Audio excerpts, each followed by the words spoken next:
एक जीवन का सबसे बड़ा सुख है परमात्मा का भजन।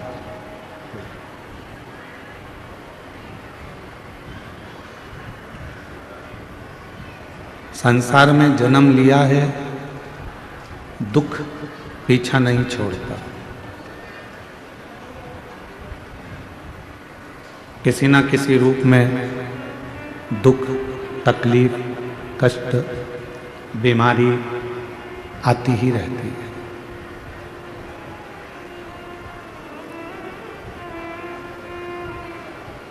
पर उस दुख को समाप्त कैसे किया जाए, उस दुख को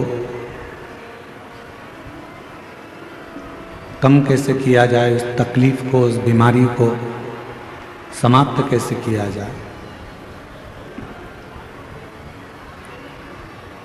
उसके लिए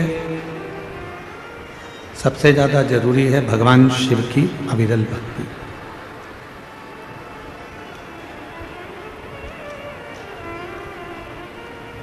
ये कच्चे गांव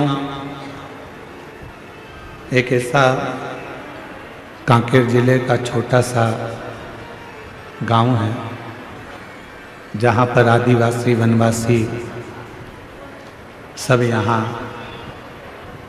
रहते हैं। और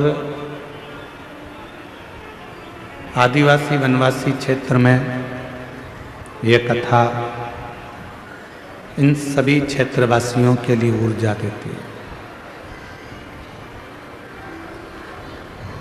जिन आदिवासी क्षेत्रवासी वनवासी क्षेत्रवासी बूढ़ा देव का पूजन करते हैं,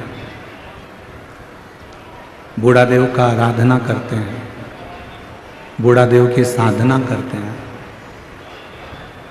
अपने बुजुर्गों से पूछें कि ये बूढ़ा देव है कौन।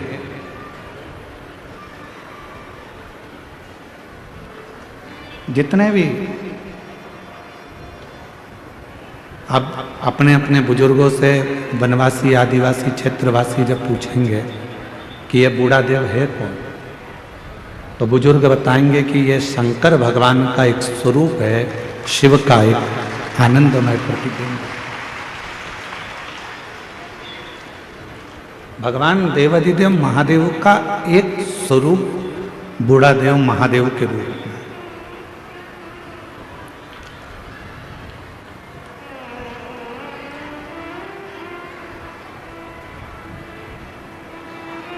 मतलब हमारे पूर्वज,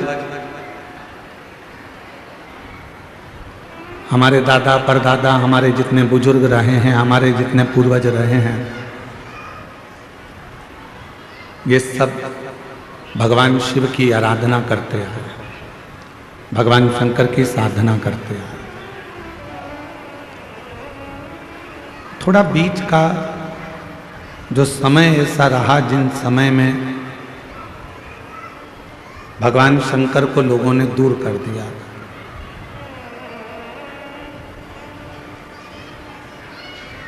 और दुनिया के लोग भगवान शिव जी से दूर होते चले गए थे, भगवान शंकर से दूरी बन गई थी। पर शिव महापुराण की कथा सुनने के बाद, भगवान शंकर की पवित्र कथा का रसतत्व ग्रहण करने के बाद लोगों को ये समझ में आ गया कि अगर संसार सागर से पार उतरना है और इस संसार सागर से अगर पार लगना है तो भगवान देवादिदेव महादेव को, बूढ़ा देव को एक लोटा जल चढ़ाना ही पड़ेगा, आराधना करना ही पड़ेगा,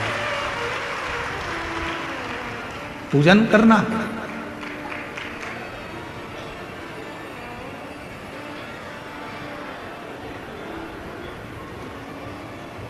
हम एक बात आपसे पूछें, उत्तर दीजिएगा कच्चे गांव वाले सब। समुद्र, विशाल समुद्र बड़े बड़े जहाज को डुबो देता है। विशाल समुद्र बड़े बड़े महल को डुबो देता है। विशाल समुद्र वृक्ष, रोड, बिल्डिंग जब अपने वाली पे आ जाए तो समुद्र सब डुबो देता। पर वो विशाल समुद्र के अंदर यदि तेल की एक बूंद गिर जाए तो क्या वो समुद्र उस बूंद को डुबो देता है? जम के बोलो, नहीं। समुद्र में इतनी सामर्थ्यता नहीं है कि वो तेल की एक बूंद को समुद्र डुबो दे। जहाज डुबो देगा, बड़े बड़े शिप डुबो देगा, बिल्डिंग डुबो देगा, वृक्ष डुबो देगा, सब कुछ डुबोने की सामर्थ्यता समुद्र के जल में है। पर समुद्र तेल की एक छोटी सी बूंद को डुबो नहीं सकता। क्यों? इसलिए तेल एकदम हल्का होता है, एकदम हल्का। उसने अपने अंदर भार तत्व को नहीं लिया है। शिव महापुराण की कथा कहती है जैसे समुद्र सबको डुबोने की सामर्थ्यता रखता है पर तेल की एक बूंद को डुबो नहीं सकता है, उसी तरह शिव पुराण की कथा कहती है, भगवान शंकर का चरित्र कहता है कि संसार सागर में आकर सब डूबना है, पर जिसने भगवान शंकर की शरणागति ग्रहण कर ली उसको संसार सागर भी डुबो नहीं पाता।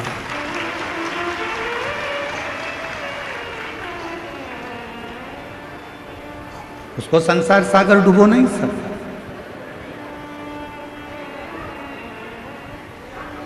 संसार सागर में भी आने के बाद यदि भगवान की अविरल भक्ति को धारण करा है, शिव नाम लिया है, भगवान शंकर का भजन किया है, मंत्र जाप किया है, नाम जाप किया है, तो किसी की सामर्थ्यता नहीं है कि वो आपको डुबो दे।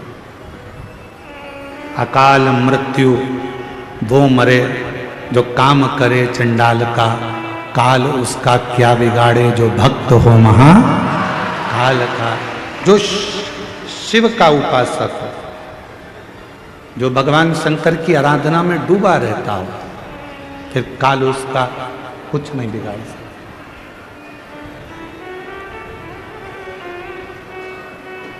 काल उसको छू नहीं पाता।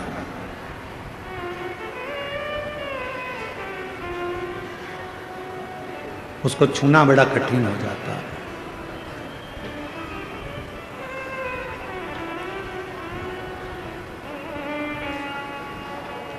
आप कितना भगवान के प्रति समर्पित हैं, आप कितना मंत्र जाप कर रहे हैं, आप कितनी शिव की आराधना कर रहे हैं, आप कितनी शंकर की साधना कर रहे हैं, ये आपके ऊपर निर्भर करता है। संसार के लोगों की सामर्थ्यता नहीं है कि फिर वो आपको डुबो दे।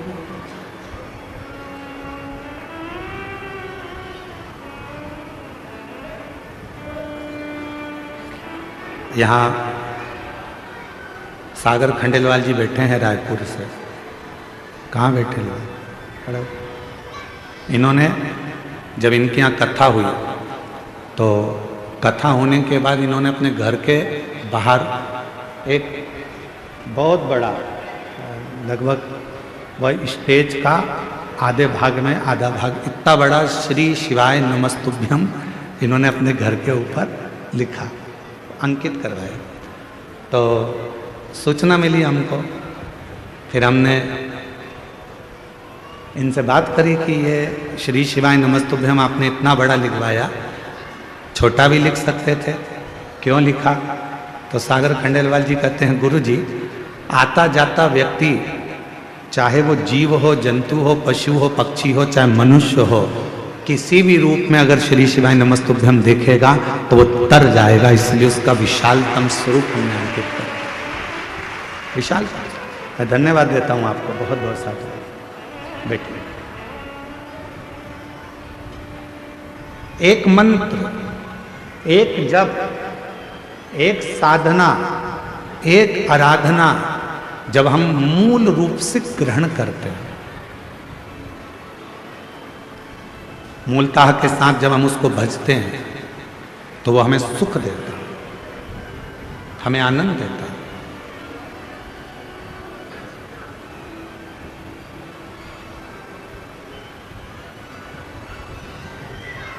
यजमान जितेंद्र जी जायसवाल जी के बड़े छोटे सुपुत्र आर्यन जी से हम बात कर रहे थे। जितेंद्र जी, तो आर्यन से हमने पूछा कि इस क्षेत्र में इतना विशालतम कभी कोई कथा कोई सत्संग आपके यहाँ हुआ है?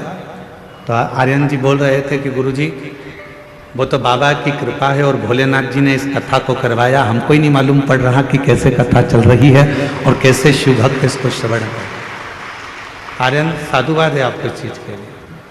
तो ये शिव की कृपा के बिना नहीं हो सकता। आप अपन सोचें कि ये अपन कर रहे हैं तो ये नहीं है।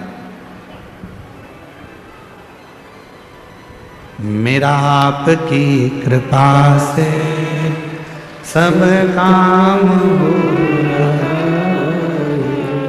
मेरा आपकी कृपा से सब काम हो रहा।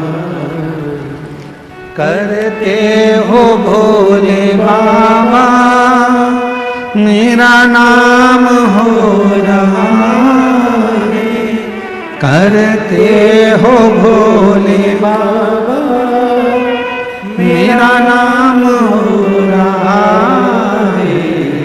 भोले आपकी कृपा से सब काम हो रहा है, शंभु आपकी कृपा से सब काम हो रहा है। जरूरी नहीं कि जिंदगी में हम आए हैं और हम जैसा सोचें वैसा ही हो। जरूरी नहीं है कि हम संसार सागर में, देखो भगवान ने आपको और हमको जन्म दे दिया, शरीर कैसा देना था ये उसको मालूम, हमारे पूर्व का कैसा कर्म था उसके अनुसार हमारा शरीर मिला। आपको और हमको जो शरीर मिला ये हमारे पूर्व के कर्म के अनुसार। आप सुंदर बनकर जन्मे, भगवान की कृपा है। आपके हाथ भगवान ने दिया, भगवान की कृपा है। आपके पांव भगवान ने दिया, भगवान की कृपा है। नेत्र दिए, भगवान की कृपा है। जिह्वा दी, वाणी दी, भगवान की कृपा है। श्रवण शक्ति दी, भगवान की कृपा है। बुद्धि दी, भगवान की कृपा है।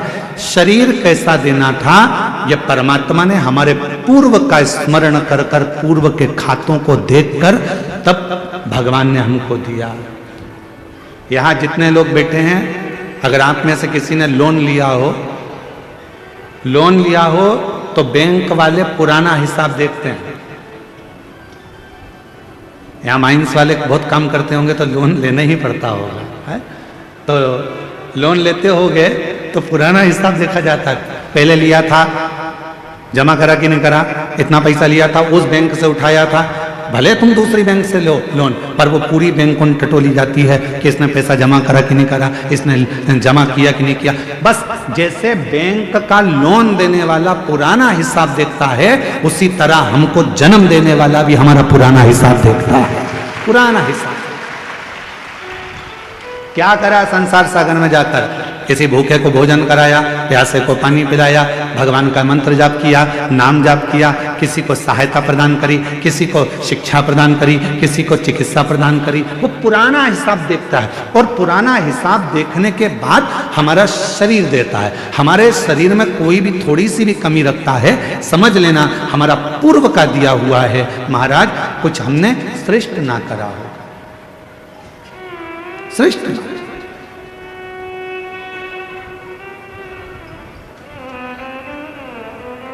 धृतराष्ट्र नेत्र नहीं है।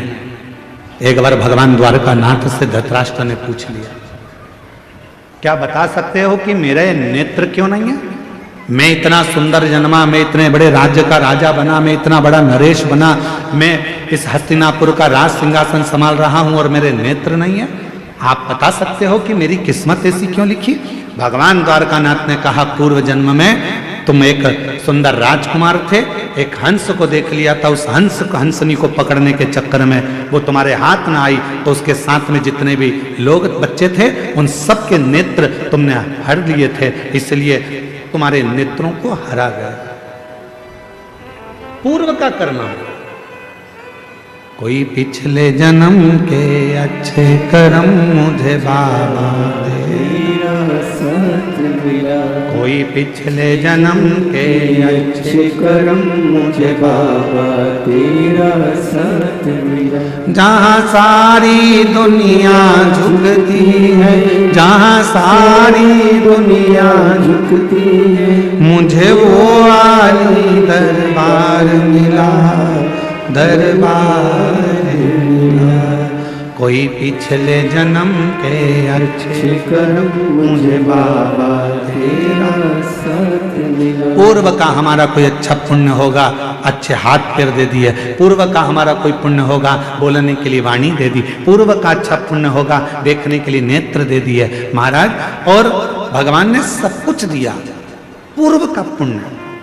और फिर याद रखो, हमारे और आपके पिछले जन्म का कोई अच्छा कर्म होगा जो शिव महापुराण की कथा कच्चे गांव में दे दी, ये पुण्य है।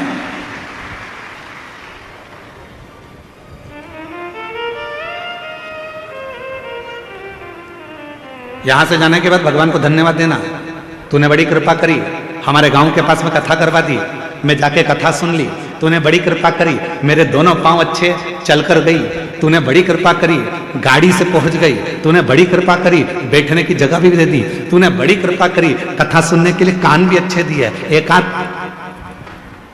गड़बड़ हो जाता तो फिर ध्यान लगाकर सुनना पड़ता। तूने बड़ी कृपा करी, मेरे दो नेत्र दिए, अगर एक भी गड़बड़ कर देता तो देखने में आनंद, दर्शन में आनंद नहीं आता। तूने बड़ी कृपा करी कि मेरी मुख में वाणी दी, महाराज जब भजन गा रहे थे उनके साथ मैं भी गा रही थी। ये तेरी कृपा है, ये तेरी उदारता है, ये तेरी करुणा। और प्रभु भगवान से कहते रहना, भोलेनाथ ऐसी कृपा करना मेरे बूढ़ा महादेव, ऐसी कृपा करना बूढ़ा देव, ऐसी कृपा करना मेरे महादेव, ऐसी करुणा करना मेरे बाबा कि मेरे शरीर को ऐसे ही चलाते फिराते रहना, इसको पलंग पर मत पटक देना, इसको कहीं हॉस्पिटल में मत पटक देना, चलाते फिराते। पूर्व का कर्म है हमारा। होते कई लोग ऐसे भी होते हैं जिनको खूब समझाओ, पास में कथा हो रही है चले जाओ, भगवान का नाम ले लो, एक लोटा जल चढ़ा दो, भगवान की भक्ति कर लो, पर वो करने को तैयार नहीं होते। उनके रहते हैं, नीम के पेड़ के नीचे कितनी भी गुलाब जामुन की चाशनी डालो, नीम मीठी हो जाएगी? बोलो तो नहीं। नीम के पेड़ के नीचे कितनी भी तुम एक काम करो, जलेबी का घोल डाल दो, मीठी होगी? नहीं। चलो जान दो। अच्छा, करेले के पेड़ के नीचे, करेले के पौधे के नीचे, करेले की बेल के नीचे आप गुलाब जामुन की चाशनी डालो, रसगुल्ले की चाशनी डालो, क्योंकि वो रसगुल्ला खाने के बाद उसका पानी तो काम आता ही नहीं है। तो एक काम करें अपन कि करेले की बेल के नीचे डाल देते हैं तो करेला मीठा हो जाएगा। हो जाएगा? नहीं, करेला करेला ही रहेगा, नीम नीम ही रहेगी। उसको चाहे तुम कितनी भी गुलाब जामुन की चाशनी डाल लो, चाहे तुम गुड़ डाल लो, शक्कर डाल लो, तुम्हारी मर्जी पड़ जाए जो डाल लो, पर वो नीम नीम रहेगी, कड़वी की कड़वी रहेगी, करेला कड़वा की कड़वा ही रहेगा। उसी तरह अपने गांव में, अपने नगर में, अपने शहर में, अपने मोहल्ले में, अपनी कॉलोनी में, अपने घर में, अपने परिवार में कोई ना कोई एकाध व्यक्ति नीम और करेले जैसा होता ही है। उसको कितना ही समझा लो, कितना ही समझाओ उसको, कितना ही कह लो उसको, वो सुनता ही नहीं, समझता ही नहीं। अब कोई कहे कि गुरुजी वो तो हाँ हमारा रिश्तेदार है, हम तो उसको इतना कहते हैं, फिर भी वो भगवान की बुराई करता है, फिर भी शंकर जी की बुराई करता है, फिर भी एक लोटा जल की बुराई करता है। गुरुजी हमारे यहाँ वो आए थे, इतने बड़े संत महात्मा, वो भी शिव जी की बुराई कर दिया, वो भी इनने भी ऐसा कर। तो कोई कितना ही समझाए, पर वो नीम नीम रहती है, वो करेला करेला ही रहता है, उसको नहीं समझ में। महाराज उसने शरीर दिया कितना अच्छा, उसको साध होता है। उसने जन्म दिया अच्छे घर में, अच्छे परिवार में, अच्छे कुल में। ये उसकी कृपा है। और उसने मौका दिया भक्ति को करने का, भजन को करने का। ये उसकी कृपा है, ये उसकी कृपा है। कितना सुंदर कहा है।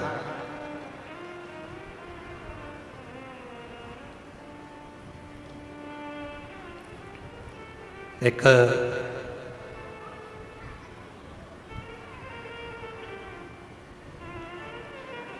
शिव महापुराण में एक बड़ा सुंदर भाव आया है। मां सती,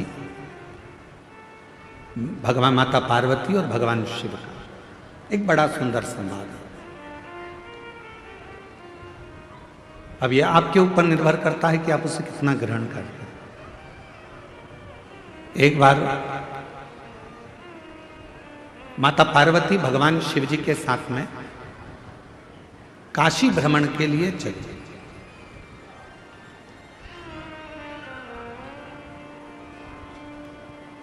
नंदी पर बैठकर मां पार्वती जी बाबा भोलेनाथ जी के साथ चली।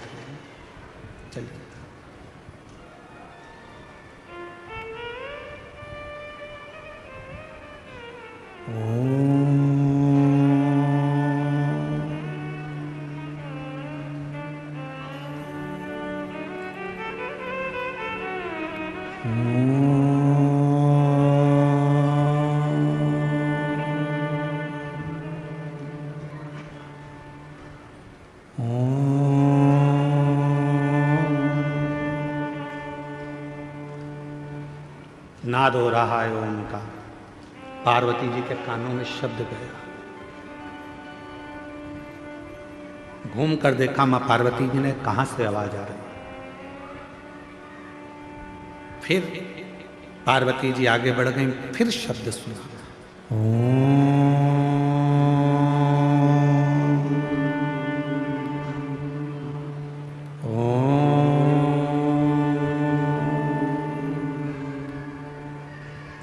फिर चले। पार्वती जी ने नंदी को रोका, नंदी रुको, जरा ठहरो नंदी। रुका नंदी। शिव जी ने पूछा, पार्वती क्या बात है, तुमने नंदी को क्यों रोका है? पार्वती जी कहती है, मुझे कोई मंत्र का जाप कर रहा है, कोई मंत्र बज रहा है, और कोई मंत्र का जाप कर रहा है, इसलिए मेरा मन कर रहा है कि एक बार उसको देखूं तो सही कौन मंत्र का जाप कर रहा है।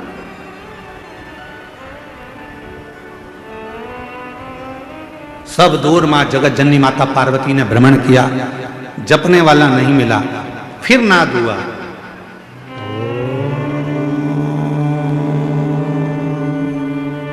आप भी बोलो साथ में।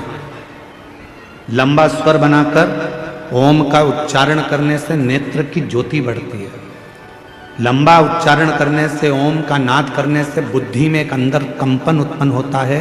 उससे पैरालिसिस की बीमारी, लकवे की बीमारी नहीं होती है। ओम का लंबा उच्चारण करने से अगर शरीर में, हाथ पैर में कंपन होता है, चाय का कप या अपनी उंगलियां या हाथ कांपने लगते हैं, तो वो कंपन दूर होता है। आप भी साथ में बोलिएगा, लंबा उच्चारण करना,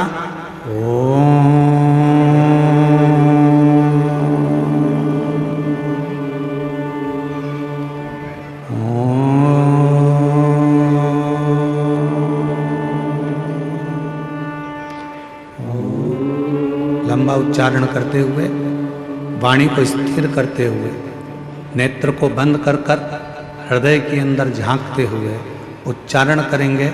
लकवे की बीमारी नहीं होगी, पैरालिसिस नहीं होगा, हाथ का कंपन दूर होगा और बुद्धि तीव्र होगी। साथ में बोलते चले,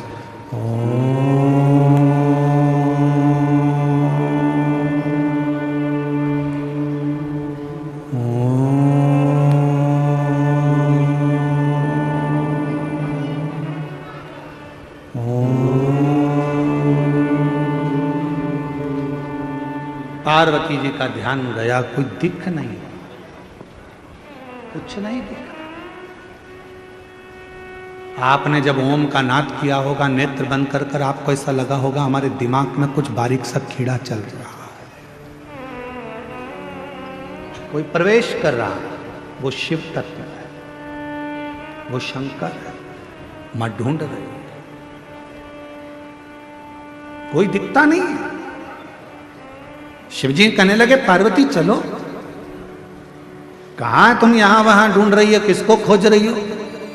शिव महापुराण की कथा में वर्णन आता है कि शंकर भगवान की कथा के अंदर बैठकर या पूरे संसार में, ब्रह्मांड में कोई भगवान शंकर के ओम नाद को, पंचाक्षर मंत्र नमः शिवाय को, षडाक्षर मंत्र ओम नमः शिवाय को या श्री शिवाय नमस्तुभ्यम का संसार में कोई भी उच्चारण करता है, उसको मां पार्वती ढूंढ कर ही रहती है और उसे वर देकर ही रहती है।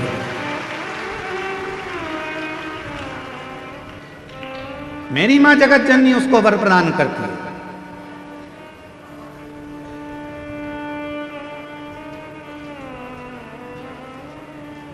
कितना सुंदर कहा है काली पुराण में, मां काली पुराण में एक वर्णन आता है, जब रक्त बीज को मारने का समय आता है तो मां काली पुराण में वर्णन आता है कि मां आद्य शक्ति से पूछा गया, ये इतने विकराल असुर हैं, राक्षस हैं, इनका संहार तुम्हें करना है तो तुम इनको कैसे मार सकती हो? तो मां आद्य शक्ति, काली पुराण में वर्णन आता है कि मां आद्य शक्ति ने कहा, जब मैं किसी एक मंत्र को पकड़ लेती हूं और उस मंत्र का बार बार उच्चारण करती हूं तो वो मंत्र मुझे अंदर से शक्ति प्रदान करता है और रक्त बीज जैसे राक्षस तो यूं ही मर जाते हैं, असुर संहार हो जाता है। नेत्र बंद कर कर सब एक बार फिर उच्चारण के साथ लंबे ओम नाद, शरीर के रोगों को दूर करने के लिए, शक्ति को प्रदान करने के लिए, शिव भक्ति को प्रदान करने के लिए, जितने आस्था चैनल पर बैठे हैं, जितने फेसबुक यूट्यूब के सामने कथा सुन रहे हैं, जितने पंडाल में कथा सुन रहे हैं, बड़े प्रेम के साथ लंबी श्वास के साथ में उच्चारण करेंगे, मां आद्य शक्ति हमको स्मरण करेगा।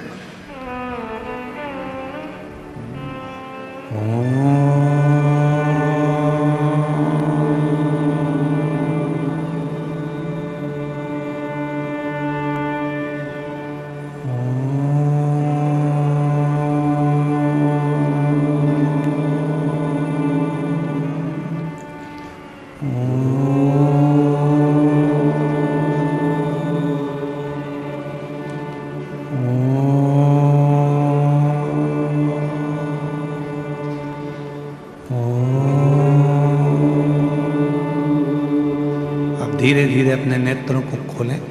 शिव नाम का स्मरण सुख प्रदान करता है, सुख, एक शक्ति, एक बल, एक ऊर्जा भगवान के नाम। काली पुराण में कहा मां आद्य शक्ति दुर्गा भवानी ने कि मैं रक्तबीज असुर का संहार तो भगवान के नाम के उच्चारण से कर देती हूं। याद रखना, दुनिया के लोग पूछते हैं श्री शिवाय नमस्तुभ्यम में क्या है, श्री शिवाय नमस्तुभ्यम बोलने से क्या होता है, श्री शिवाय नमस्तुभ्यम दरवाजे पर लिखने से क्या होता है, श्री शिवाय नमस्तुभ्यम अपनी गाड़ी पर लिखवाने से क्या होता है, श्री शिवाय नमस्तुभ्यम अपनी फैक्ट्री पर लिखवाने से क्या होता है, श्री शिवाय नमस्तुभ्यम अपनी दुकान पर लिखवाने से क्या होता है।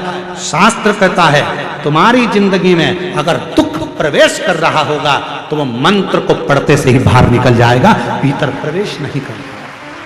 मंत्र में वो बल होता है, मंत्र में वो शक्ति होती है। श्री शिवाय नमस्तुभ्यम, श्री शिवाय नमस्तुभ्यम, श्री शिवाय नमस्तुभ्यम। बोलो बोलो सब बोलो, श्री शिवाय नमस्तुभ्यम, श्री शिवाय नमस्तुभ्यम, श्री शिवाय नमस्तुभ्यम।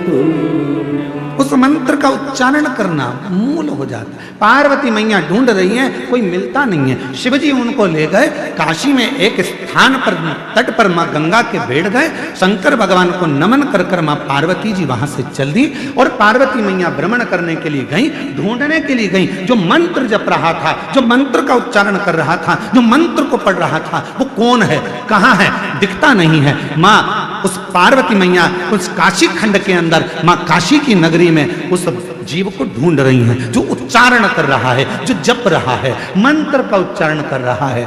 और तभी पार्वती मैया भ्रमण करने के लिए निकली। ढूंढते ढूंढते ढूंढते ढूंढते मां आदि शक्ति, मां जगत जननी, मां पार्वती जी उस व्यक्ति को देख, वो मिल गया। जो मंत्र का जाप कर रहा था वो मिल गया, जो मंत्र का उच्चारण कर रहा था वो प्राप्त हो गया, जो मंत्र को भज रहा मिल गया।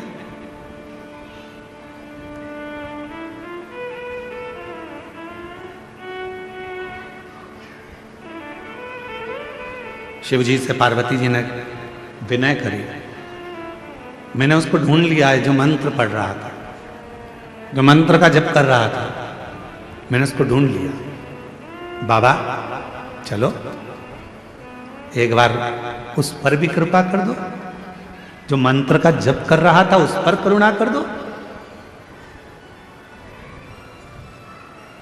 शिवजी बहुत तेज हंसे, ढाका लगाकर खूब तेज बाबा भोलेनाथ हंस दिए। अब पत्नी कुछ कहे और पति जम के हंस दे तो पत्नी को गुस्सा आने लगता बहुत तेज। मैं तुमसे कुछ कहती हूं और तुम मेरी बात को हवा में उड़ा देते हो। मैं तुमको कुछ कहती हूं और तुम हंस के निकाल देते हो। मेरी बात तो तुम सुनते ही नहीं, मेरी बात तो तुम स्वीकारते ही नहीं। पति हंस देता।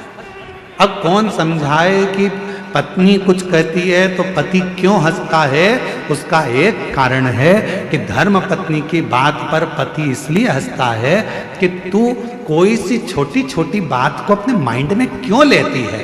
मैं हूं ना, तुझे मुझ पे भरोसा है ना, तो फिर क्या टेंशन है? तुम्हारे भाई ने ये कर दिया, तुम्हारी बहन ने ये कर दिया, रिश्तेदार ने ये कर दिया, नातेदार ने वो कर दिया। अरे आग लगे बस्ती में, अपन रहो मस्ती में। क्या किसको रोइए? चादर तान के सोच, अपने को क्या करना, क्या टेंशन लेना अपने को। पर तुम्हारे भाई ने ये कर दिया, तुम्हारी बहन ने ये कर दिया, तुम्हारी मम्मी ने ये कर दिया, तुम्हारे पिताजी ने ये कर दिया, इसलिए पति उसको हंसी में टालना चाहता है, इसलिए पति हंस देता है, इसलिए पति मुस्कुरा देता है, उस बात को निकालना चाहता है। क्योंकि अगर बात बढ़ेगी तो विवाद होगा, विवाद होगा घर टूटेगा, परिवार टूटेगा। जितना भगवान चाहे उतना तो कम से कम निभा ले। परमात्मा से प्रार्थना करो। आज के जमाने में भाई भाई, बहन बहन, देवरानी जेठानी, नाते रिश्ते निभते नहीं है। आज के जमाने में लोग मित्र बनाते हैं, उनको निभाने का प्रयास करते हैं। किसी से स्नेह कर लेते हैं, उसको निभाने का प्रयास करते हैं। ईमानदारी से बोलो, जब भाई नहीं निभ रहा, बहन नहीं निभ रही, परिवार नहीं निभ रहा, तो कितने भी रिश्ते बना लो वो कभी निभ नहीं सकते। जो आपस के नहीं निभ रहा है वो दूसरे के क्या निभेंगे? प्रेम की प्राथमिकता।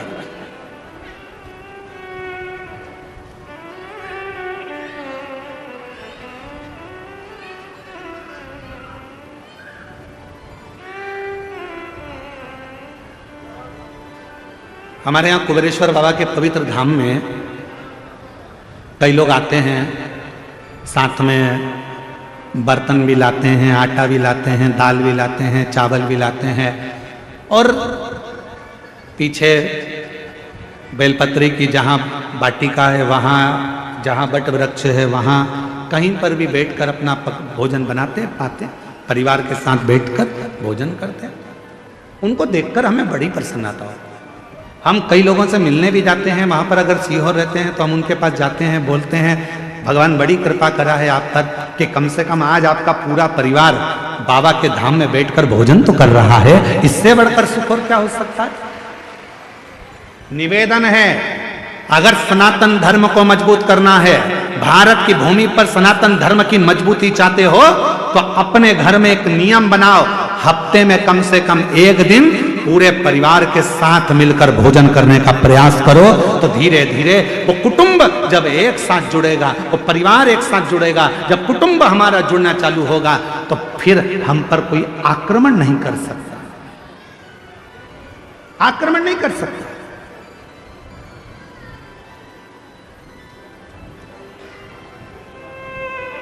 पहले ऐसा नियम था, जिसका बड़ा घर होता था ना उससे लोग झगड़ा कम करते थे। पहले देख लेते थे कितने भाई हैं, 9, उनके बच्चे कितने हैं, सबके मिला के 12। पहुंच मत जाना, धुन देंगे पकड़ कर, चले ही मत जाना। देखते थे बड़ा परिवार है, झगड़ा नहीं करना, बड़े परिवार है, लड़ना नहीं है, बड़ा परिवार है, इनकी बहुत दूर दूर पहचान है, वहाँ वहाँ वहाँ सब भाइयों की, एक की ससुराल उसके यहाँ है तो एक की ससुराल उसके यहाँ है, 9 तो यही है, ससुराल वाले गिन लो तो ऐसे 150 200 है। भीड़ मत जाना, लड़ मत लेना। विचार, लड़ाई ना हो। परिवार में, कुटुंब में एकजुटता रखिए, थोड़ा जुड़ने का प्रयास करो, थोड़ा जोड़ने का प्रयास करो। अब शिवजी ने मुस्कुरा दिए, भगवान शंकर बहुत तेज ठाका लगाकर हंसे, और बाबा देवाधिदेव महादेव ने जैसे ही ठाका लगाकर हंसे, शंकर भगवान जैसे ही हंसे तो पार्वती जी को थोड़ा सा गुस्सा आ गया। पार्वती जी ने कहा, प्रभु मैं इतनी जरूरी बात आपसे कर रही हूं और आप हंस रहे, आप मुस्कुरा रहे। भगवान भोलेनाथ जी ने कहा, पार्वती तू क्या कहना चाहती है मैं जानता हूं। तो पार्वती जी ने कहा, बताओ क्या कहना चाहती है। शिव जी कहने लगे, पार्वती तू कहना चाहती है कि वो जो मंत्र जप रहा है उसको वर प्रदान करने चलो, उसको आशीर्वाद देने चलो। पर पार्वती मैं उसको वर प्रदान करने नहीं जाऊंगा, मैं उसको आशीर्वाद देने नहीं जाऊंगा। पार्वती जी कहने लगी, ऐसा तो हो नहीं सकता, आपको चलना तो पड़ेगा। पार्वती जी कहने लगी, क्यों नहीं जाओगे। शंकर भगवान बोले, पार्वती बात इतनी सी है, जो वो मंत्र का जप कर रहा है, ओम का उच्चारण तो वो सही कर रहा है, पर मंत्र के बीच में एक त्रुटि कर रहा है। ओम का उच्चारण सही कर रहा है पर मंत्र के बीच में एक त्रुटि कर रहा है। उस त्रुटि में वो मंत्र जप रहा है अमर होने का, पर उस मंत्र में एक त्रुटि है, एक गलती है, जिसके कारण वो मांग रहा है अमर होना, दिल से चाहता है अमर होना, पर मंत्र में गलती के कारण वो बोल रहा है कि मैं अभी मर जाऊं। एक गलती हो रही है उसके मंत्र में, एक त्रुटि हो रही है उसके मंत्र में। वो मृत्यु को मांग रहा है और भजन कर रहा है अमर होने का, तप कर रहा है अमर होने का, साधना कर रहा है अमर होने का, और मंत्र पढ़ रहा है मरने का। अब तुम बताओ क्या करूं। तो पार्वती जी बोली, भोलेनाथ जी ये तो बहुत बड़ी बात हो गई, आप कुछ मत दो उसको, चलो आप तो हमारे साथ वापिस कैलाश चलो। शिव जी कैलाश पहुंचे और भगवान देवाधिदेव महादेव जैसे ही कैलाश पहुंचे, पार्वती जी चुप चुप रहने लगी, बोलती नहीं थी, बहुत मौन रहती थी। मौन रहती तो एक बार षडानंद कार्तिकेय जी ने पूछ लिया, मैया क्या बात है तुम बोलती क्यों नहीं हो, आजकल बहुत चुप रहती हो। गणेश जी ने पूछा, माँ आप बोलती नहीं हो, बहुत चुप रहती हो, कुछ बोलती नहीं हो। शंकर भगवान को मालूम पड़ा कि पार्वती कुछ बोलती नहीं है, आजकल चुप रहने लगी है। तब शिव जी ने पूछा, पार्वती बात क्या है, जिस दिन से तुम काशी से आई हो उस दिन से तुम मौन हो, चुप हो, कुछ बोलती क्यों नहीं हो। तब पार्वती जी ने कहा, स्वामी मेरे मन में एक संशय है। क्या संशय है पार्वती। मेरे मन का संशय यह है स्वामी कि वो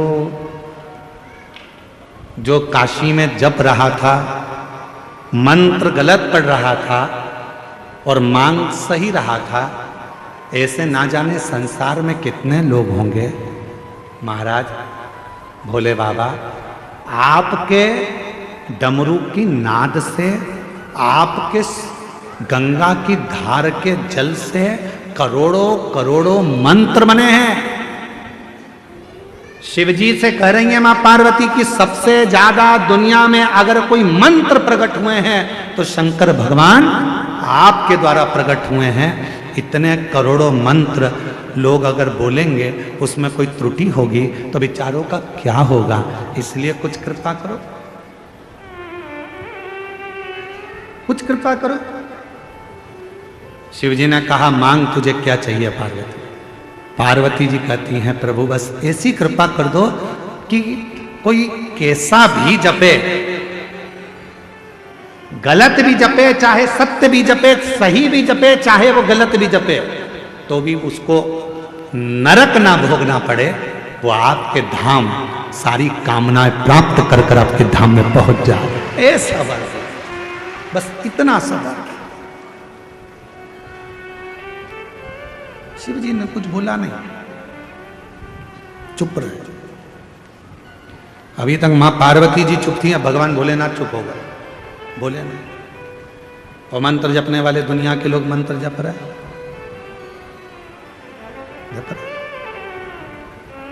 ओम नमः शिवाय, ओम नमः शिवाय, ओम नमः शिवाय, नमः शिवाय, हरि हर नमः शिवाय, गोरा नमः शिवाय, हरि हर नमः शिवाय, गोरा नमः शिवाय, ओम नमः शिवाय, ओम नमः शिवाय। जपने वाले जप रहे हैं, भजन करने वाले भजन कर रहे हैं, मंत्र बोलने वाले मंत्र कर रहे हैं, साधना करने वाले साधना कर रहे हैं। शिव जी मौन हो गए, पार्वती जी से रहा नहीं गया। भोले बाबा के पास एक लोटा जल चढ़ाकर बोली आप चुप हो जाओगे तो हम कहां जाएंगे, कृपा करो, कुछ तो करुणा करो।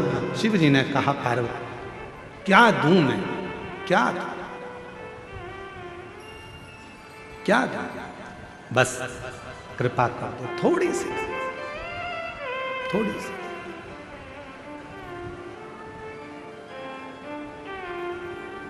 आप तो दयालु हो। पार्वती जी ने कहा मैंने मेरे पिता हिमालय राज के मुख से सुना था, शंकर भगवान के शिवलिंग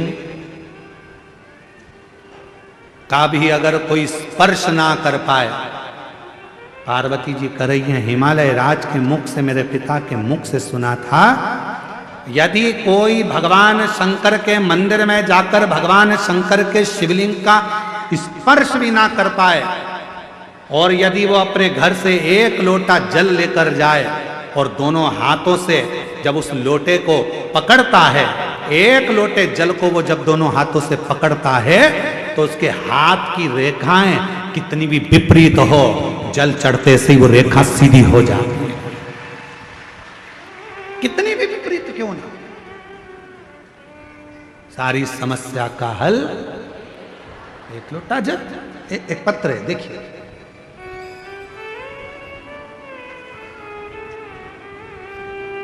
रेखा कैसे सीधी होती है, उसको इस पत्र में देखिएगा, है ठीक है। जरा ध्यान देना, पत्र को और एलईडी पर भी इस पत्र को पढ़ाएंगे, आप लोग पढ़ना।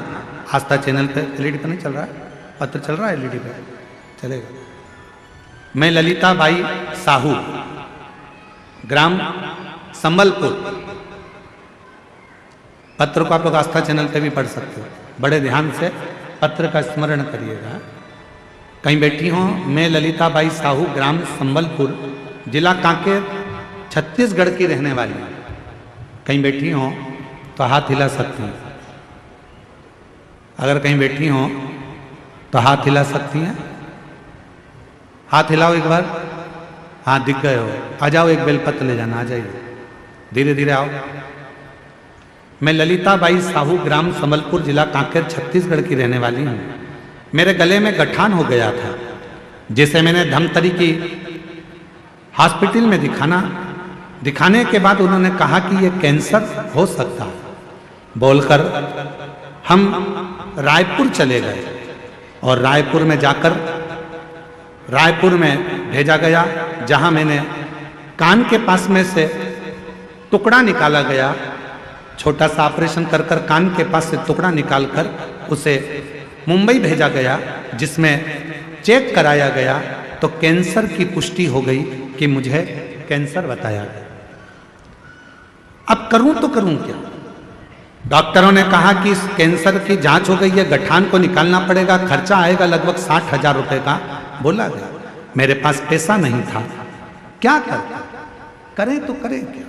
तब किसी के कहने पर बाबा देवाधिदेव महादेव पर जल चढ़ाना प्रारंभ करा और भगवान भोलेनाथ पर भरोसा करा। किसी ने कहा टीवी पर आस्था चैनल पर कथा आती है, सुनो।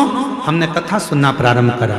गुरुदेव टीवी के माध्यम से कथा सुनी, 1 लोटा जल शिवलिंग पर अर्पित करना चालू करा, जल का सेवन करना शुरू करा, पीना चालू करा और 3 से 4 महीने में मेरा पूरा रिपोर्ट नेगेटिव आ गया। मैं बाबा को यहां प्रणाम करने के लिए आया।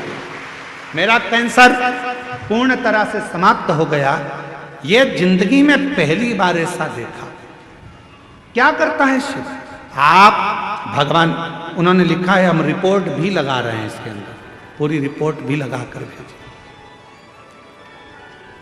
और तेरी कृपा का क्या है भरोसा, कब किस पर हो जाए, जरा सी हम पर कर दो, जरा सी। आप शिव जी के मंदिर जा रहे हैं, भगवान शंकर के मंदिर में जाकर लोटा जल चढ़ा रहे हैं। शंकर भगवान के शिवलिंग का यदि आप स्पर्श भी ना कर पाए, कोई बात, स्पर्श भी ना कर पाए तो कोई बात नहीं है। आप भगवान शंकर के शिवलिंग पर जल चढ़ाने के लिए जब लोटा भर कर लेकर जाते हैं, अपना हाथ में अपने घर से जब लोटा लेकर जाते हैं जल चढ़ाने के लिए, उस लोटे पर अपना हाथ आता है। देखो हाथ के निशान बड़े काम आते हैं, बड़े काम।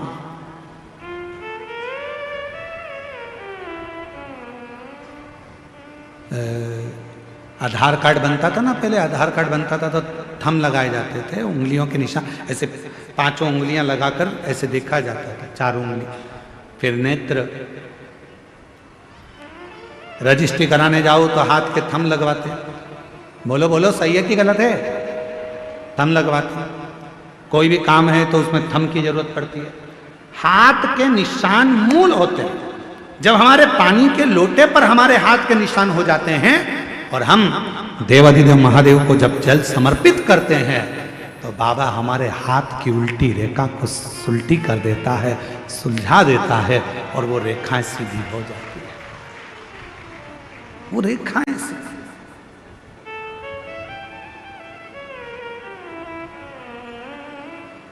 क्या नहीं देता शिव, क्या नहीं प्रदान करता। रेखा कैसे नहीं सुधरती? एक पत्र और है, देखो जरा कितना सुंदर पत्र है, वो भी देखिए।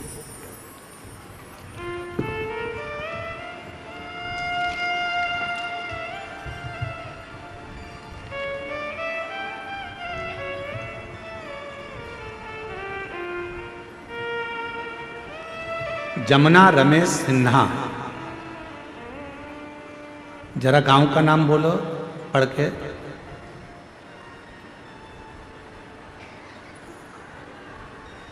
बोलो जम के तो बोलो। मरकतुल्ला, हाँ ठीक है।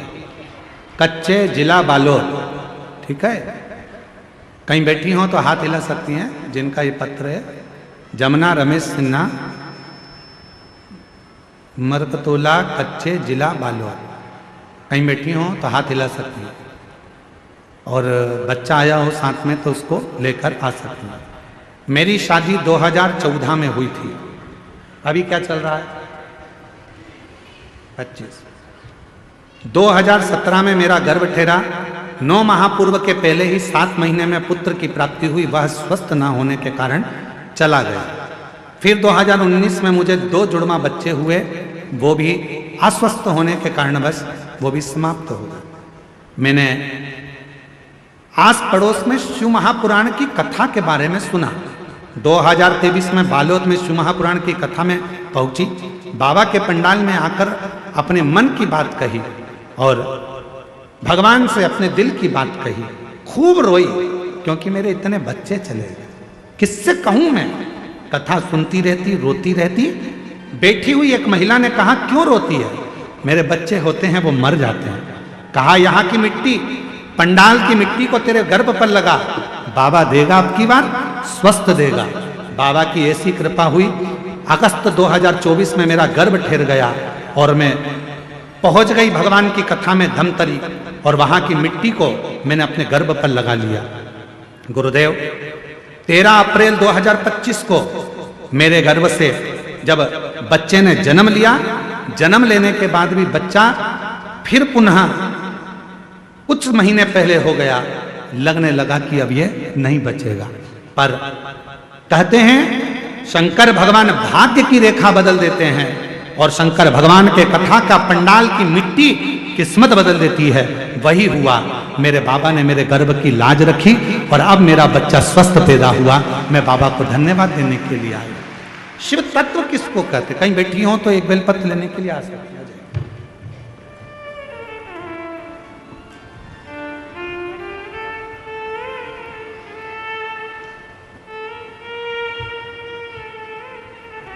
ठीक है, खाली न जाता कोई दर से तुम्हारे, खाली न जाता। जोरदार ताली बजाओ। कैंसर की रिपोर्ट नील हो गई, ये शिव की कृपा है, उदारता है। हमारे बीच में भानु प्रतापपुर से विधायक महोदय श्रीमती सावित्री मांडवी जी आई हुई हैं। मैं उनको आमंत्रित करता हूं, वो व्यासपीठ का पूजन करें। भगवान देवाधिदेव महादेव की सेवा में, भगवान शंकर की अविरल भक्ति में, शिव जी को एक लोटा जल चढ़ाने में, शिव महापुराण की कथा पंडाल में सुनने में, वो शक्ति, वो बल होता है। किस जगह पर कब काम आता है आपको भी समझ में नहीं आया कि वो बल कहाँ है, वो शक्ति किस जगह काम है।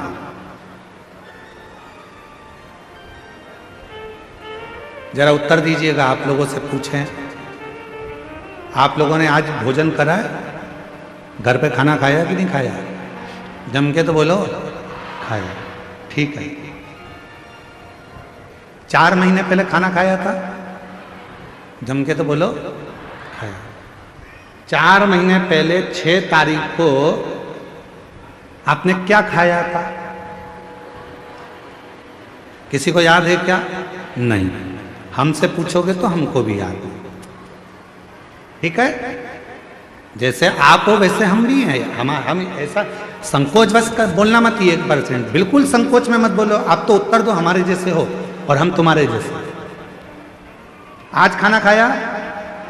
खाया। 4 महीने पहले 6 तारीख को आपने क्या खाया था? ना हमको याद ना आपको याद। पर 4 महीने पहले 6 तारीख को जो तुमने खाया था, हमने खाया था, वो हमारे शरीर में रक्त बनकर आज भी घूम रहा है। जो खाया था, जो बेकार था, वो तो निकल गया, पर उसकी जो बूंद बूंद रक्त बनी वो हमारे शरीर में आज भी घूम रही है, आज भी घूम रही है। वो बूंद हमारे शरीर में आज भी रक्त की बूंद भ्रमण कर रही है। कितने महीने पहले की? जम के बोलो। 4 महीने पहले जो खाया था, उसके खाए हुए भोजन से, ग्रहण करे हुए भोजन से जो रक्त बना था, उस रक्त की बूंद हमारे शरीर में आज भी भ्रमण कर रही है, घूम रही है, शरीर को ऊर्जा दे रही है। भले वो बूंद आज की नहीं, पुरानी है, पर काम आज भी आ रही है। उसी तरह तुमने अगर कथा के पंडाल में बैठकर शिव महापुराण की कथा को सुना है, तुमने 1 लोटा जल देवाधिदेव महादेव को चढ़ाया है, तो तुम्हारा चढ़ाया गया जल और तुम्हारी इस कच्चे गांव में सुनी हुई कथा एक ना एक दिन तुम्हारे काम जरूर आएगी, तुम्हारे सामने खड़ी होगी। एक दिन वो तुम्हारे सम्मुख में आएगी, जब तुम्हारी दुख की कोई घड़ी होगी, कोई पल, कोई क्षण, कोई कष्ट का होगा, कोई तकलीफ का होगा, तब तुम्हारे को याद आएगा मैंने कच्चे गांव में कथा सुनी है। वहां की मिट्टी को मैं आरती होने के बाद, जब आरती पूरी हो गई, आरती होने के बाद जब मैं वहां से चली तो वहां की मिट्टी को मैंने अपने शरीर पर लगाया था।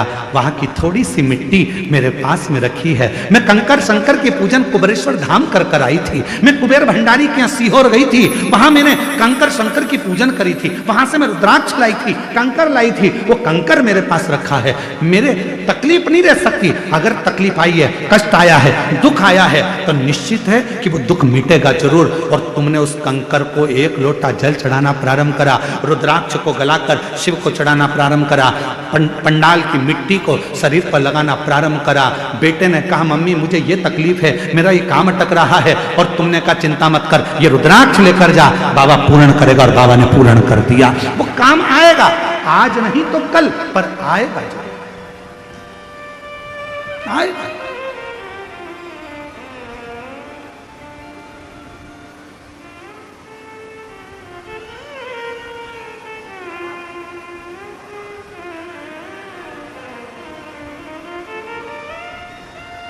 बस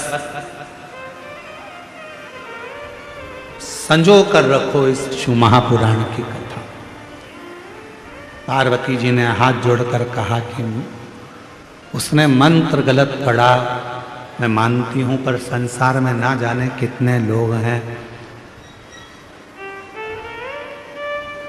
इस कलयुग में, इस कलिकाल में कोई जरूरी है कि सब अच्छे से मंत्र का उच्चारण कर लेंगे? इस कलयुग में क्या सभी बहुत विद्वान हो जाएंगे, मंत्र का जाप कर लेंगे? सब एक जैसे नहीं हो सकते प्रभु। कोई वन में रहेगा, कोई जंगल में रहेगा, कोई पढ़ा लिखा नहीं है, कोई बहुत पढ़ा लिखा है। किसी के मुख से ना जाने मंत्र सही निकले ना निकले, भोले बाबा एक कृपा कर दो ना, इन सबका कल्याण हो जाए, ऐसा कुछ कर दो ना। तब भोलेनाथ जी ने उसी समय पार्वती मैया को वचन दे दिया, सुन पार्वती, मैं विश्वनाथ काशीपति, काशी की धरा पर, हे जगत जननी जगदम्बा पार्वती, तुझे वचन देता हूं, संसार में जन्म लेने वाला मनुष्य चाहे मंत्र बोले ना बोले, कुछ बोले ना बोले, वो अपनी भाषा में जो बोलेगा मैं उसको मंत्र समझ लूंगा और उसका कल्याण कर दूंगा। उसको मंत्र समझूंगा, उसका कल्याण कर दूंगा।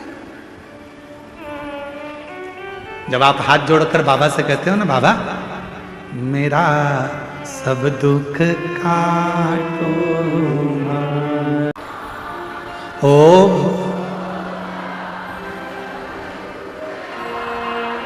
बहुत बढ़िया।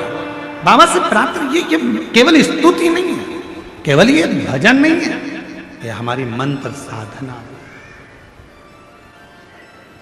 मंत्र साधना। श्री शिवाय नमस्तुभ्यम। शायद पूरी दुनिया में उठा के देख लेना, किसी मंत्र का विरोध हुआ है तो सबसे ज्यादा इसी मंत्र का हुआ। लोग स्वीकार ही नहीं करते। सीहोर वाले महाराज ने मंत्र बनाया है, खुद का मंत्र है, ये कोई मंत्र है क्या? इसको बोलना चाहिए क्या? ये मंत्र की गिनती में नहीं आता, ये मंत्र नहीं है। हम हाथ जोड़कर बोलते रहे कि शिव पुराण गीता प्रेस गोरखपुर की खरीदो, विद्येश्वर संहिता निकालो, उसमें लिखा है श्री शिवाय नमस्तुभ्यम बोलने वाले के मात्र मुख का दर्शन कर लो तो तुम्हारे सारे पाप समाप्त हो जाते हैं, अश्वमेध यज्ञ का फल प्राप्त हो जाए। कितना विरोध हुआ, सारे ना जाने कितने कितने बड़े बड़े लोग इस मंत्र का विरोध कर दिया। यह मंत्र नहीं है, सीहोर वाले महाराज ने बनाया है, सीहोर वाले महाराज का बनाया हुआ है, सीहोर वाले महाराज बोलता है, सीहोर वाले महाराज का है। अरे भैया, अगर प्रेम से मरा मरा मरा मरा बोला तो राम जी का दर्शन हो गया। तो ये तो मंत्र की प्रधानता है।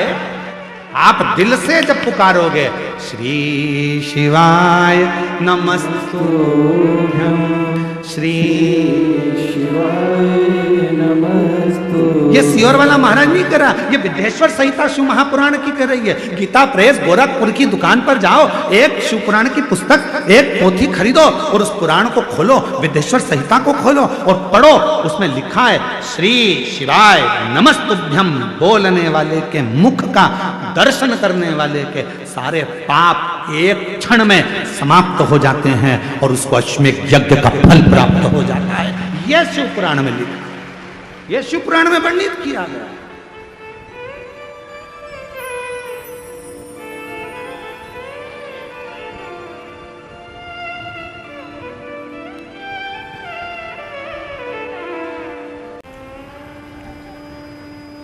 बाबा देवाधिदेव महादेव, भगवान घड़धानी, त्रिकालदर्शी, कैलाशी, विनाशी, भगवान शिव की पवित्र कथा कर रहे हैं। भगवान देवाधिदेव महादेव का पवित्र चरित्र कर रहा। शिव पुराण की कथा वर्णन कर रही है। मां पार्वती जी को शिव जी ने वचन दे दिया, मैं तुझे वचन देता हूं पार्वती, जो जिस भाव से मुझे भजेगा, पुकारेगा, मेरा उच्चारण करेगा, स्तुति करेगा, मैं उसी को मंत्र समझ लूंगा। अलग से कुछ बोलने की जरूरत नहीं है। तुम्हारा जब मन पड़ जाए तब पुकारो ओम नमः शिवाय। जब तुम्हारा मन पड़ जाए तब पुकारो नमः शिवाय। जब तुम्हारा मन पड़ जाए तब पुकारो श्री शिवाय नमस्ते। फल मिलेगा।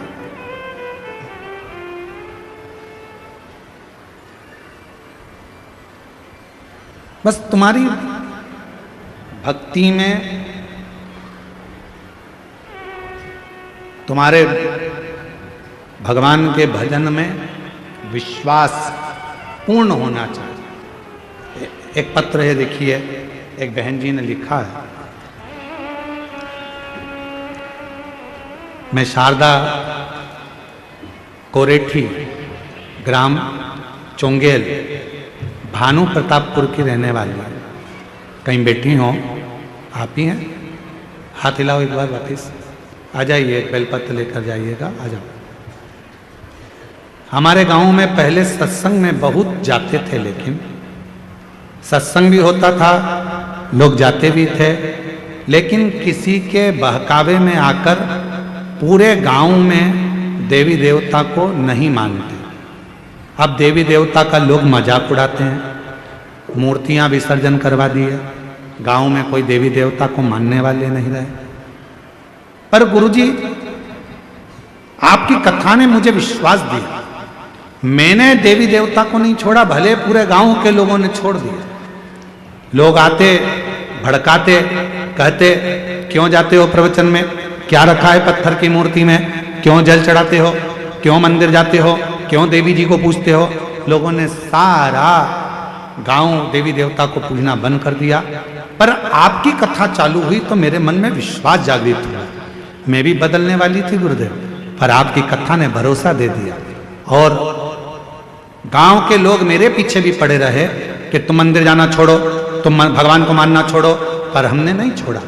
और मेरी बेटी जो जेई की एग्जाम दे रही थी कई बार से, उसका क्लियर नहीं हो रहा था, उसका भी मन विचलित होने लगा था देवी देवता को छोड़ने का। पर मैंने अपनी बेटी से कहा तू चिंता मत कर, सियोर वाला बाबा कहता है कि कथा के पंडाल में बैठकर जो मांगा जाता है वो मिलता जरूर है। अगर मैं भी छोड़ दूंगी, एक बार मैं प्रयास कर कर देखती हूँ, भिलाई में कथा हो रही है, वहां जाती हूँ। कथा के पंडाल में लोग जाते हैं और काम होता है, मैं भी तो देखूं कि वो कह रहे हैं कि हमारे धर्म में आओ, वो कहते हैं कि अब तुम्हारे देवता छोड़ दो, मैं अपना देवता क्यों छोड़ूं। अगर मेरे देवता में बल होगा तो पंडाल में जाकर बैठूंगी और झोली जरूर भरेगा। फिर तो मैं पूरे गांव को फिर देवी देवता की पूजन में लगा दूंगी। और वही हुआ, भिलाई पहुंच गई मैं और पंडाल में बैठकर बाबा से प्रार्थना करी, बाबा खाली मत भेजना, मेरी बेटी की परीक्षा है। उसने कहा माँ ये लास्ट है, इसके बाद हम भी बदल जाएंगे। तो बाबा ने कृपा कर दी, मैं भिलाई की कथा कर कर सुनकर पंडाल से वापस लौटी और मेरी बेटी ने कहा माँ मेरा इंजीनियरिंग कॉलेज रायपुर में सिलेक्शन हो गया, मैं पास हो गई। और जैसे ही बेटी ने कहा, धीरे धीरे धीरे धीरे कर कर गुरुजी अब मेरा पूरा गांव भी शंकर को एक लोटा जल चढ़ाना वापिस प्रारंभ कर दिया। वापिस प्रारंभ, सारी समस्या का हल। अब मेरा गांव वापिस शिवमय हो गया। शिव तत्व, शिव शिव। कितना विश्वास आप शंकर पर करते हो यह आपके ऊपर निर्भर करता है। कितना भरोसा आप भगवान देवाधिदेव महादेव पर करते हो यह आपके ऊपर निर्भर करता है। कितनी दृढ़ता है आपकी शिव जी के प्रति यह आपके ऊपर निर्भर करता है। महाराज कोई भी किसी भी रूप में भगवान शंकर को किसी भी नाम से पुकार ले, शिव कृपा करता है। कोई तुमसे कहे कि तुम ये मत बोलो वो मत बोलो, उनसे कहना तुम हमको कुछ मत बोलो, हमें जो बोलना है हमारे शंकर भगवान को कहेंगे शिव जी हमारे पिता हैं, हम उनके बेटा और बेटे, हम उनके बेटा बेटे, बाबा हमारे पिता हैं। बोले बूढ़ा देव महादेव भगवान की, बोले बूढ़ा देव महादेव भगवान की। शिव हमारे पिता हैं, वो अलग अलग रूप से पूजे जाते हैं। आदिवासी वनवासी बूढ़ा देव कहते हैं, कोई उनको महादेव कहता है, कोई उनको शंकर कहता है, कोई उनको शिव कहता है। बस सबकी अपनी अपनी वाणी है, सबकी अपनी अपनी बोलना है, सबका अपना अपना व्यवहार है, सबका अपना अपना किस तरह से भगवान को रिझाना है। कल एक बहन जी ने छत्तीसगढ़ी भाषा में पत्र भेजा, कोई मराठी में भेज देता है, कोई गुजराती में भेज देता है। उसको अपनी भाषा में अपने बाबा को रिझाना, उसमें क्या विचार करता है।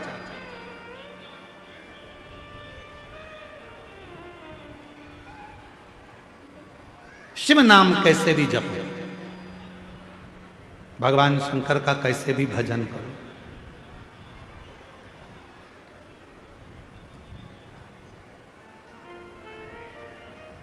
एक सुंदर प्रसंग आता है शिव महापुराण में।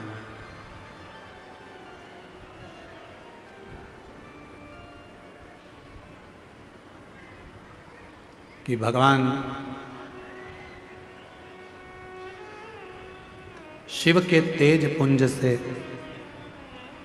मां गंगा जी के जल से 6 पुत्रों का जन्म हुआ। उन 6 पुत्रों को कृतिकाओं ने पाल पोस कर बड़ा करा तो उनका नाम कार्तिकेय।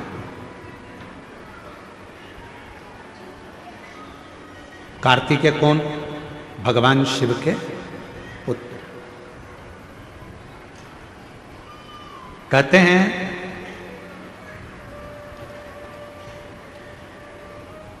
जब व्यक्ति के जीवन में कोई राह नहीं सूझ रही हो, कोई मार्ग नहीं मिल रहा हो, तब ये शिवलिंग है, जरा समझिएगा। एलईडी पर आपको दिखाया जा रहा है। मान लो ये शिवलिंग है, ये जलाधारी है। ये जल यहां चढ़ाते हो तो वो पानी बहकर इधर आता है, जल बहकर इधर आता है। मान लो कोई राह नहीं दिख रही हो, आपको लग रहा है कि मैं बहुत फंस चुके हूं और निकल नहीं पा रहा हूं, मार्ग नहीं मिल रहा। थोड़ा सा लाल चंदन जहां ये जल बहता है, इसके दोनों ओर, इधर गणपति इधर कार्तिकेय, थोड़ा थोड़ा लाल चंदन दोनों जगह पर लगाना प्रारंभ करो और उत्तर की ओर मुख कर कर दक्षिण में खड़े होकर शिव जी को जल चढ़ाना प्रारंभ करो। 3 या 4 दिन तक आपने अगर दोनों जगह पर चंदन लगाकर दक्षिण में खड़े होकर उत्तर की ओर मुख कर कर भगवान के शिवलिंग पर जल चढ़ाया, पहले लगाना चंदन दोनों ओर लाल और फिर जल चढ़ाना। 3 से 4 दिन में स्वयं मेरा भोले बाबा आपको मार्ग निश्चित कर देगा और रास्ते क्लियर कर देगा। ज्यादा दिन नहीं, 3-4 दिन। कोई मार्ग यदि निश्चित नहीं। अच्छा, कई लोग ऐसे भी होते हैं कि वो केवल ये सोचते हैं कि हमने ये कर लिया और इसमें ऐसा नहीं। शिव महापुराण की कथा कहती है कि आपको साथ में परिश्रम भी करना पड़ेगा, थोड़ी मेहनत भी करना पड़ेगा। एक पत्र है,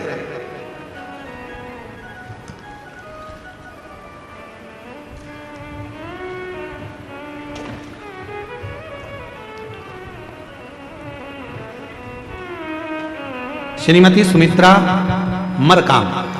पहले फोटो देखिएगा। जिस लड़के का एक्सीडेंट हुआ था और उसकी बॉडी काम नहीं कर रही थी, शरीर पूरा काम करना बंद कर दिया था और ब्रेन में इतनी चोटें आई थी कि ब्रेन में शुद्ध नहीं था, स्वयं की श्वास नहीं ले सकता था, ब्रेन काम नहीं कर रहा था, शरीर पूरी तरह से बेकार हो चुका था। डॉक्टर ने जिसको पूर्ण तरह से घर ले जाने का कह दिया था। अब इस पत्र को पढ़ेंगे। मेरा नाम श्रीमती सुमित्रा मरकाम है। कहीं बैठी हो सुमित्रा जी तो हाथ हिला सकती हैं। सुमित्रा मरकाम, गुलावा पारा, सिंगनपुर तहसील के केशकाल जिला कोंडगांव छत्तीसगढ़। ठीक है, ठीक पढ़े हैं? थोड़ा गड़बड़ हो जाए तो तुम लोग पढ़ लेना, ठीक है? पत्र इसलिए हम तुमको साथ में पढ़ा रहे हैं। एलईडी पर चल रहा है, अरे टीवी पे चल रहा है, हाँ तो साथ में पढ़ते रहना। अगर कहीं गड़बड़ हो तो तुम लोग भी पढ़ लोगे। गुरुजी, भोले बाबा की महिमा का क्या गुणगान करूं? कहीं बैठी हो तो जीजी आ सकती हैं बेलपत्र लेने के लिए। मेरा नाम श्रीमती सुमित्रा मरकाम है, गुलाबपारा, सिंगनपुर तहसील छत्तीसगढ़ की निवासी हूँ। गुरुजी, भोले बाबा का मैं क्या गुणगान करूं? मेरे पास कोई संत नहीं है। 5 सितंबर 2024 को मेरे भाई रोड एक्सीडेंट हुआ तो हम उनके जगदलपुर डिमरापाला अस्पताल में ले गए तो डॉक्टरों ने इलाज शुरू किया। डॉक्टर ने कहा इनके सिर में बहुत गहरी चोट लगी है, सिर का ऑपरेशन करना पड़ेगा। ऑपरेशन करने के बाद उनको जब वापस लेकर आए, आईसीयू में डाला तो डॉक्टर ने कह दिया कि आईसीयू में डालने के बाद कहा कि गंभीर व्यवस्था, होश नहीं है, गंभीर हैं और खुद से सांस भी नहीं ले पा रहे हैं, धड़कन भी नहीं चल रही है, कभी भी कुछ भी हो सकता है, कुछ कह नहीं सकते, कोई चांस नहीं बचने का। हमें कुछ समझ में नहीं आ रहा था, तभी हमने गुरुजी आपका बताया हुआ उपाय स्मरण किया। दीदी और जीजा जी से प्रतिदिन शिवजी का चढ़ा हुआ रुद्राक्ष का जल उसके शरीर में लगाना शुरू किया और शिवजी पे चढ़ा हुआ बेलपत्र को बेड के नीचे रख देते और श्री शिवाय मंत्र का जाप उसके कानों में कहना प्रारंभ करा। गुरुदेव, उसके शरीर में कोई हलचल नहीं थी, उसका शरीर काम नहीं कर रहा था, वो बोलता नहीं था, सांस नहीं थी, धड़कन नहीं थी। डॉक्टर ने तो कह दिया था कि इसको ले जा सकते हो, पर एक आस लगा कर रहे। बहन तो वहां जल का काम कर रही थी, तभी हमें सूचना मिली कि आपकी कथा कुकरेल में हो रही है। हम तुरंत भागकर हॉस्पिटल से कुकरेल पहुंचे, पंडाल में बैठे। सुना था पंडाल में जो मांगते हैं वो मिलता है। कुकरेल के कथा चल रही थी, उसी में जाकर बैठ गए। वहां के पंडाल में बैठकर बाबा से विनती करी, कथा सुनी, बाबा के चरणों में रोती रही। बाबा, मेरा भाई है, मर रहा है, प्राण छूट रहे हैं, आप बचा लो ना बाबा। मिट्टी लाई, हॉस्पिटल गई, पेट के पास में लगा दी। 15 मिनट के बाद उसको धड़कन चलना प्रारंभ हो गई, श्वास में आ गई और बाबा की ऐसी कृपा हुई गुरुदेव कि आज मेरा भाई पूरी तरह से चल सकता है, बोल सकता है, सुन सकता है और बाबा की कृपा से सब काम कर। ये शिव।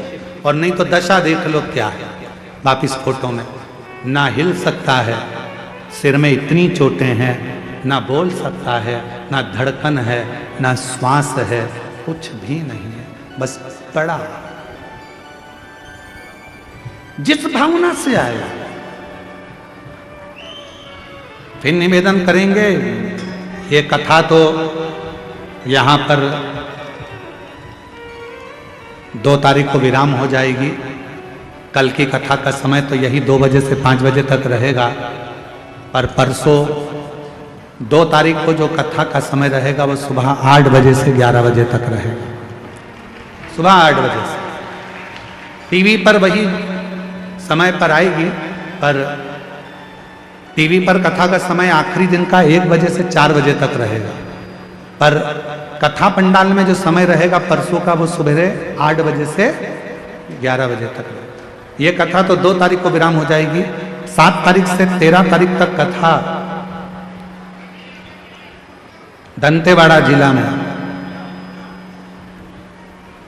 प्रारंभ हो जाएगी। शिव की कृपा से गीतम में जो कथा होगी वो भी 2 बजे से 5 बजे तक।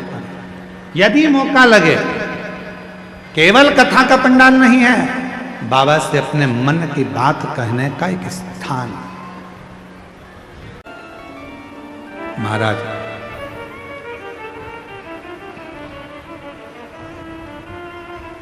कार्तिकेय बाबा से मां अंबा जगदम्बा माता पार्वती जी ने बुलाया। जगत जननी पार्वती जी ने कहा, षडानंद तुम्हारे जन्म का एक कारण है,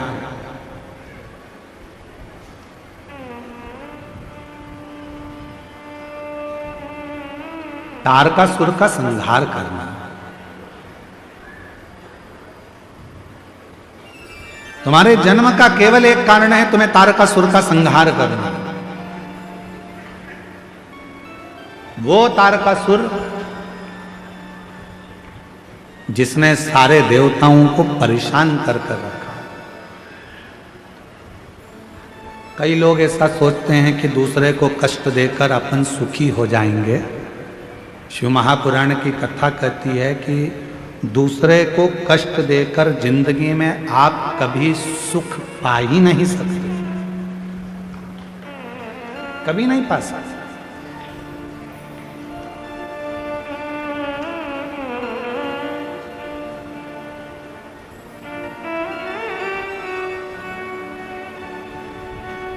ट्रेन में सफर करा है आप लोगों ने? अरे बोलो तो जम के करा है सबने? ठीक है, टिकट लिया? अरे बोलो तो लिया ना? कई बार ऐसा होता है एकदम जल्दी से ट्रेन आ गई और टिकट नहीं लिया, तो फिर अंदर जाके बैठे, इतने में कोई आता दिखा तो लगा टीसी आ रहा है, फिर कोई आता दिखा चेकर आ रहा है, पकड़ लेगा। कोई भी आएगा ऐसा लगेगा कि हमको पकड़ेगा। क्यों? क्योंकि हमने टिकट नहीं लिया। बस जैसे ट्रेन में सफर करते समय टिकट ले लिया, एकदम स्वतंत्र हो गए। तुम्हारी मर्जी पड़े जहां बैठो, तुम्हारी मर्जी पड़े पानी पियो, तुम्हारी मर्जी पड़े भोजन करो, तुम्हारी मर्जी पड़े कुरकुरा खाओ, और तुम्हारी मर्जी पड़े किसी के प्राण खाओ। तुम्हारा मन पड़े लड़ो झगड़ो, को क्या कर रहे हो तुम अंदर बैठ के, किसको मालूम? टिकट होना। अरे बोलो जम के, टिकट नहीं है तो टेंशन। खाने में भी मन लिया, कुरकुरा लिया तुमने, वो ऐसा ऐसा क्या क्या ऐसा भेलपुरी खा ही रहे थे, इतने में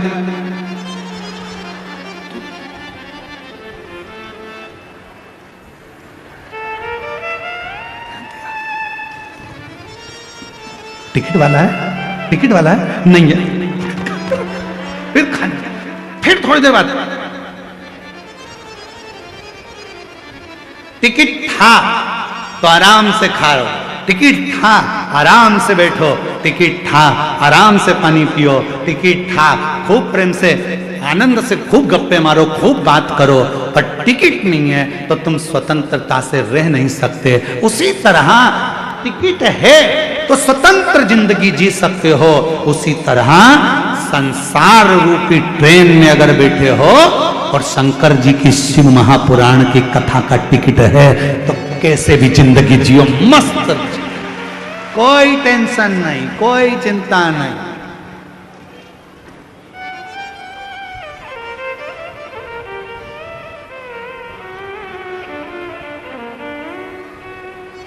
शिव नाम टेंशन नहीं, शिव नाम मेंशन है, चिंता खत्म कर देता, टेंशन खत्म।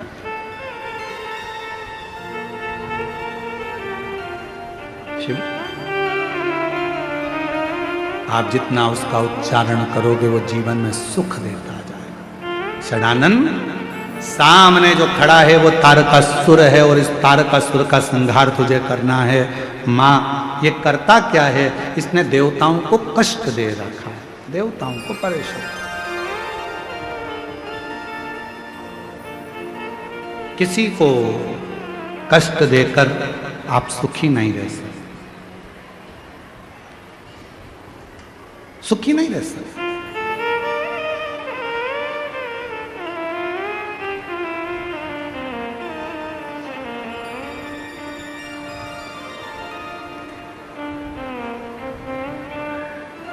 महाराज तारकासुर के उपद्रव को देखा, षडानंद कार्तिकेय जी ने कहा, मां क्या मेरे जन्म का कारण यही है कि मुझे इस तारकासुर का संहार करना है? हाँ, तुम्हारे जन्म का कारण यही है कि तुम्हें इस तारकासुर का संहार करना। तारकासुर का संहार जिंदगी में बन सके तो कुछ अच्छा करने का जब हम प्रयास करते हैं तो वो हमारे जीवन में खुद आनंदता प्रदान करने का शिव प्रयास करते हैं। देखो, किसी को प्रसन्नता दोगे तो प्रसन्नता मिलेगी, किसी को स्माइल दोगे तो स्माइल मिलेगी। अब मान लो तुम्हारे भाग्य में लिखा है थोड़ा सा दुख, तो तुम दूसरे को दुख देकर उस दुख को कैसे प्रकट करो? एक कमरे में तुम सो रहे हो और उस कमरे में बहुत सारे मच्छर हैं, समझना जरा सा, बहुत सारे मच्छर हैं और तुमको यहाँ पाँव में काट गए, गाल पे काट गए और तुम गुस्से में आ गए, भयंकर गुस्से। अब गुस्से में आकर तुम क्या करोगे? ज्यादा से ज्यादा है तो मच्छर को मारोगे। भले मच्छर को मार लो पर खुजालना तो पड़ेगा ही। अरे बोलो तो जम के, मच्छर काट के गया है, तुम भले मच्छर को मार लो, बदला ले लो मच्छर से, कितना भी गुस्सा कर लो, पर खुजालना तो पड़ेगा। पाँव में काटा है तो पाँव में खुजा लो, मुख में काटा मुख में, सिर में काटा सिर में, काटे खुजा लो। गुस्सा करोगे, मच्छर का काम है काटना, तुम्हारा क्या कर्तव्य है? तुम्हें मालूम है कि यहाँ मच्छर ही मच्छर हैं, तो तुम्हें करना क्या है? पंखा भी नहीं है, अलाउड भी नहीं है, मच्छर की अगरबत्ती भी नहीं है, तो करोगे क्या? और सोना भी वही है, तो एक काम करो, चादर ले, उसको पूरी लपेट कर ओढ़ कर अच्छी सो जाओ, मच्छर अंदर प्रवेश नहीं करेगा। अब मच्छर ही मच्छर हैं और तुम सोचो कि इनसे ही लड़ता रहूं, इनसे ही लड़ता रहूं, पूरी रात लड़ते लड़ते निकाल दिया, मारते कूटते निकाल दिया, नींद भी खराब हो गई, मच्छर का भी कुछ नहीं बिगड़ा और तुम्हारी नींद पूरी चली गई। शिव पुराण कह रही है जैसे मच्छर ढेर हैं और उस मच्छर को हटाने का तुम्हारे पास कोई साधन नहीं है तो ओढ़ लो और सो जाओ। उसी तरह संसार के लोग यदि कष्ट दे रहे हैं, परेशान कर रहे हैं, तो शंकर की कथा को ओढ़ लो, श्री शिवाय नमस्तुभ्यम बोलना प्रारंभ कर दो, सारे कष्ट अपने आप मिटना प्रारंभ, अपने आप मिटना।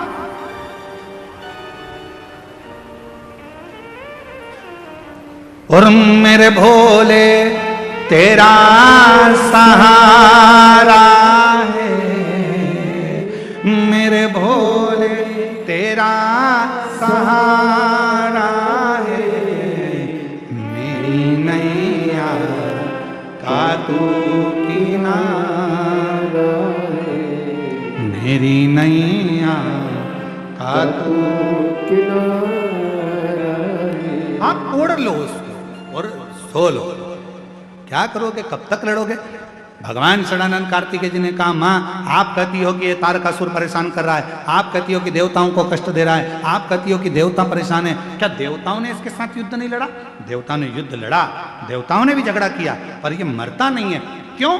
क्योंकि इसने वर मांगा है ब्रह्मा जी से, अगर मरूं तो शंकर भगवान के पुत्र के द्वारा मरूं। तो इसने ऐसा वर क्यों मांग लिया कि पुत्र के द्वारा मरूं? अरे माँ जगत जननी जगदम्बा अम्बा भवानी ने कहा रहता, हे कार्तिकेय, ये शिव जी से बहुत प्रेम करता, शंकर जी से बड़ा स्नेह बहुत, और शिव जी से प्रेम करता है, इसलिए शंकर भगवान तपस्या में लीन हो गए थे माता सती के जाने के बाद।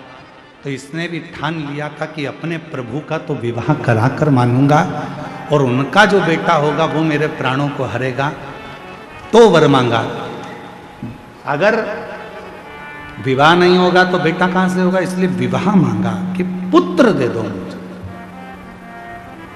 षडानंद कार्तिकेय, मां पार्वती जी ने कहा, तारकासुर ने वर मांगा है भगवान ब्रह्मदेव से, शिव जी के पुत्र के द्वारा मेरे प्राण छूटे। ठीक है,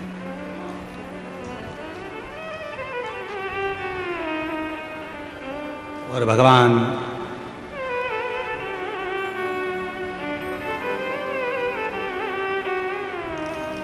देवाधिदेव महादेव के पुत्र षडानंद कार्तिकेय जी जैसे ही अपनी माता के मुख से सुना कि इसका संहार मुझे करना है, और षडानंद कार्तिकेय जाने लगे, तो मां पार्वती जी ने हाथ पकड़कर रोक लिया। पार्वती जी ने रोका, रुको,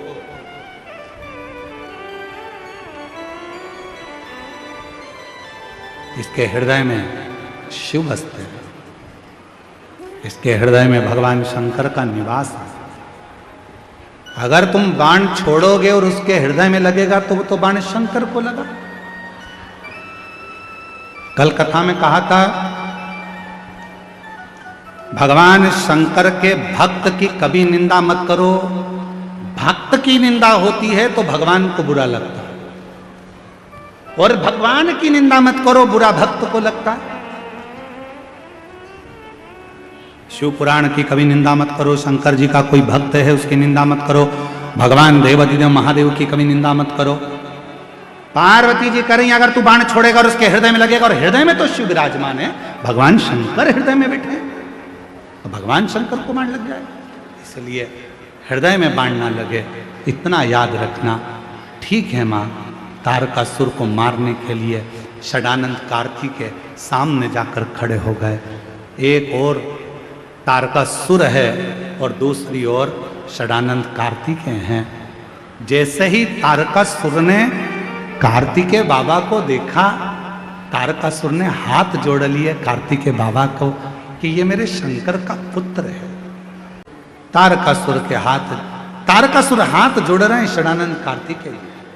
षडानंद कार्तिकेय जी ने थोड़ा सा मुस्कुराया और तारकासुर की ओर बाण साधना प्रारंभ किया। जैसे ही बाणों को साधा, तारकासुर को मालूम था कि अब मेरा अंत समय आ गया, क्योंकि वर ही मैंने मांगा, वर मैंने मांगा है कि प्राण छूटे तो भगवान शंकर के पुत्र द्वारा छूटे, तुम वर मैंने मांगा है तो वो तो होना है, और सामने मेरे भगवान है। प्रत्येक मनुष्य को यह मालूम है कि प्राण जाएंगे, आज नहीं तो कल मरना पड़ेगा। बादाम खाओगे तो भी मरोगे, गुलाब जामुन खाओगे तो भी मरोगे, रसगुल्ला खाओगे तो भी मरोगे, टीवी देखोगे तो भी मरोगे, फिल्म देखोगे तो भी मरोगे, ब्यूटी पार्लर जाओगे तो भी मरोगे,